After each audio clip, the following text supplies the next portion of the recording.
मैं अपनी लिस्ट ऊपर से ना शुरू करके नीचे से शुरू कर।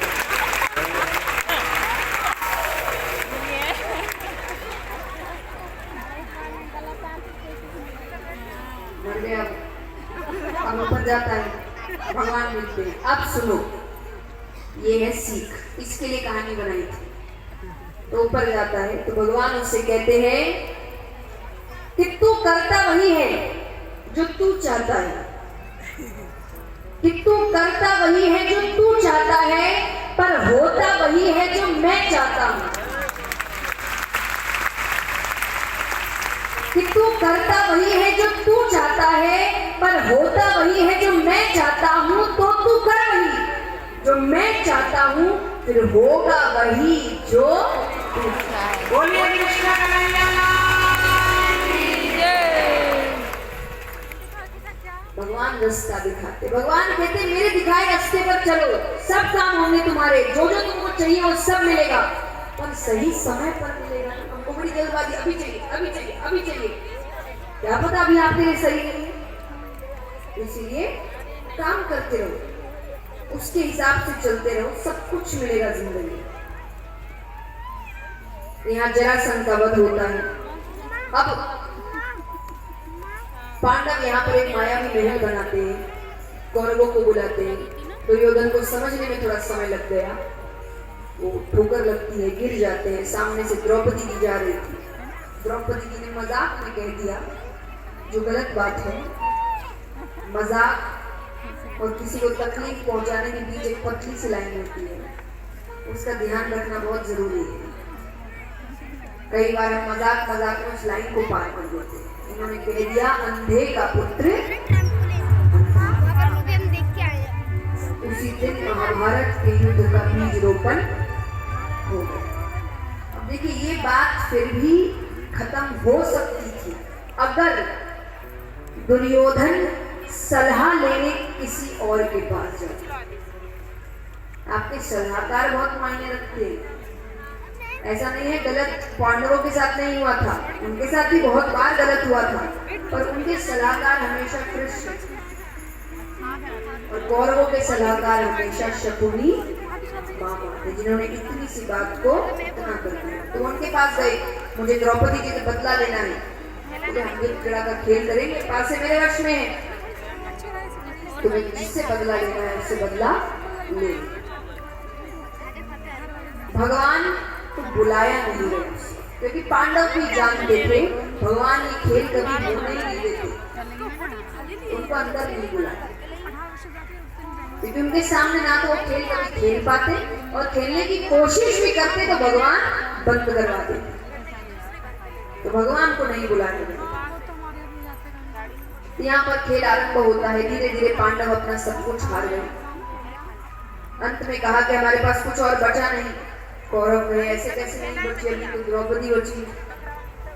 देखिए, एक प्रसंग में कहना चाहूंगी, और ये मैं कहीं से ये नहीं कह रही कि जो हुआ तो गलत नहीं हुआ। बहुत गलत माने, गलत तो बहुत छोटा शब्द है, अपराध हुआ है, पाप हुआ है, लेकिन जब इसको एक अलग दृष्टि से मोड़ा जाता है, कि जब द्रौपदी जी के इस प्रसंग को ये कहकर बताया जाता है कि द्रौपदी जी को इसलिए दांव पे लगाया गया क्योंकि औरत को अपनी संपत्ति माना जाता है। मुझे कहीं और का नहीं पता, वहां तो नहीं माना जाता। क्यों? क्योंकि जो बड़े होते हैं उनकी बात सब सुनते हैं। तो यहाँ पर युधिष्ठिर ने सबको दांव पे लगाया, एक एक पांडव दांव पे लगा था। तो औरत आदमी वाली बात यहाँ नहीं थी, एक एक पांडव दांव पे लगा था, सब हार गए थे, लेकिन परिवार तो एक ही है, वो भी उन्हीं में आती है। तब उन्होंने कहा कि जब तुम हार गए हो, तुम्हारे परिवार से तो एक अभी बच्चा है, यानी सारे पांडव दांव पे लगे थे, सबको युधिष्ठिर हारे थे। उसके बाद द्रौपदी जी का नाम आया, लेकिन जो भी हुआ बहुत गलत हुआ। उस वक्त वो रजस्वलावस्था में थी, अपने कमरे में आराम कर रही है, कई दिनों तक बाहर नहीं आना है, तो उन वस्त्रों में भी नहीं है। दुर्योधन ने दुशासन को भेजा, उनके केशों को पकड़ कर लाया जाता है, साड़ी खींचने को कहा। वो सबसे मदद मांगती है। वहां सब बैठे हैं, देखिए वहां इतने बड़े बड़े लोग बैठे हैं और इतने बड़े बड़े जिन्होंने अपनी जिंदगी में बहुत अच्छे काम भी किए हैं, भीष्म पितामह, द्रोणाचार्य, कृपाचार्य, लेकिन सबकी मृत्यु देखिए। क्या कारण हो सकता है? आज सब चुप बैठे हैं। उसने सबसे मदद मांगी, कोई तो मेरी मदद करे।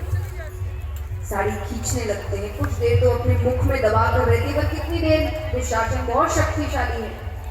तब उसने दोनों हाथ ऊपर उठाए, दोनों हाथ ऊपर उठाकर कहती है, हे परम पिता परमेश्वर मेरी रक्षा करो, हे द्वारिका के नाथ मेरी रक्षा करो, हे द्वारिकाधीश मेरी रक्षा करो। उसके बाद जो साड़ी बढ़ती है, कपड़ों का पहाड़ लग गया, पर द्रौपदी जी के शरीर से वो साड़ी हटी नहीं। बोलिए द्वारिकाधीश भगवान की जय। अब इसका बदला ही महाभारत है। कहते हैं ना कि हम उस संस्कृति से आए हैं जहाँ स्त्री के अपमान के बदले महाभारत का युद्ध किया गया।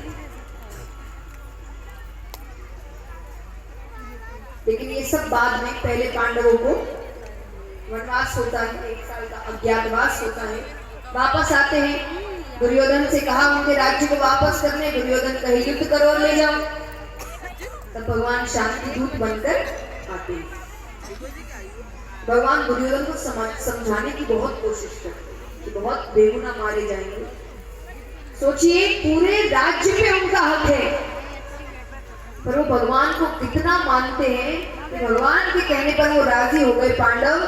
कि भगवान कह रहे हैं राज्य मत दो, 5 पांडव है ना, 5 गांव दे दो, वो उसी में सब चला लिया।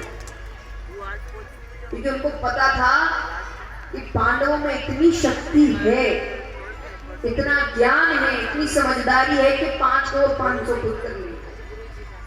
यही तो गुणी व्यक्ति होता है, उसको सब कुछ नहीं चाहिए, तो थोड़ा भी मिल गया उसके बाद वो सब कुछ बना ही लेगा। एक विदेश की कोई बहुत बड़ा व्यक्ति है, उसने अपनी पूरी जायदाद दान कर दी है मरने के बाद। जो बिल लिखते हैं ना, उसमें लिख दी कि मेरे मरने के बाद मेरे बच्चे को कुछ भी नहीं मिलेगा। और फिर उससे पूछा गया कि आपने सब क्यों किया? सब तो कहते हैं कि अगर वो सही होगा तो जितना पैसा मेरा है उससे कहीं ज्यादा खुद बना लेगा, और अगर सही नहीं होगा तो जितना मेरा है उसको भी डुबा देगा। तो मैंने उसको कला सिखाई है, वो कला से वो मेरे पास जितना है उससे भी कहीं ज्यादा कमा लेगा। तो भगवान भी यहाँ आज 5 गांव देना, पांडव लड़ सकते थे कि क्या बात है, मेरे राज्य पे हमारा हक है, आप कैसे बोल रहे हैं 5 गांव? और उनको पता था कि भगवान किस विश्वास के साथ बोल रहे हैं। तो भगवान ने कहा 5 पांडव 5 गांव दे दो। दुर्योधन का एक सुई भर भूमि ना दूं। सब युद्ध होता है, और युद्ध के बाद आप सभी को पता है पांडवों की जीत हुई, कौरवों की हार। धर्म की जीत हुई या धर्म की हार। अब यहाँ पर भगवान युद्ध के बाद सबसे मिलकर जा रहे हैं, तो गांधारी माता से भी मिलते हैं। वो बहुत दुखी है, क्रोधित भी है। तब भगवान सामने आते हैं तो वो कहती है कि तुम्हारी वजह से मेरे बच्चे मरे, तुम पांडवों के साथ नहीं होते ना, वो एक दिन नहीं बचते, और मेरे 100 के 100 मारे गए, वो 5 में से 1 कम नहीं हुआ, मेरा पूरा वंश खत्म कर दिया तुमने। गांधारी माता कहती है जैसे मेरा वंश खत्म हो गया ना, मैं श्राप देती हूँ तुम्हारा वंश भी खत्म हो गया, तुम्हारे वंश में 1 नहीं बचेगा। भगवान चाहे तो क्रोधित हो सकते थे, भगवान कहते अच्छा है, मैं यही सोच रहा था उन्हें खत्म कैसे करूं, आपने मेरा काम आसान कर दिया। क्यों सोच रहा था? आज किसी छोटे से शहर या छोटे से जगह का कोई मान लो बहुत पावरफुल आदमी है, तो बहुत पावर है, उसका बच्चा गलती करे और उसको कोई टोक दे, तो क्या कहता है तुम जानते नहीं ये तो आपने बहुत सभ्य तरीके से बोला कि मैं किसका बेटा हूँ या मेरे पिता कौन है, ऐसे कोई बात करता नहीं है। तो आप समझ तो गए होंगे कि क्या कहा जाता है।